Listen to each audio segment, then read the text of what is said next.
هذا السؤال وجيه لو مو وجيه؟ مو بس وجيه، أصلا احنا ما لم نفهم هذا السؤال لا نستطيع أن نفهم ماذا حدث في صدر الإسلام، ماذا حدث. نعم يأتي بعض الجهلة والعوام والعجزة والمتخلفين واقعا عقليا، هذا ما أقول مجانين، واقعا حيث يسمى هذول مجانين هماتين، والله كلهم ارتدوا كلهم كفار. المنطق منطق العاجز الجاهل المتخلف. لابد أن نعرف ما هي الجذور، لماذا أن المسلمين ما نفعت كل تلك الإجراءات فيهم، لماذا؟ ونفعت ماذا؟ حركات الانقلابيين.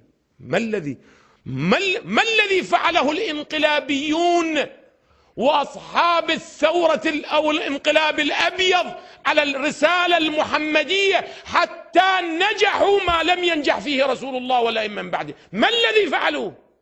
هذا لابد نفهم.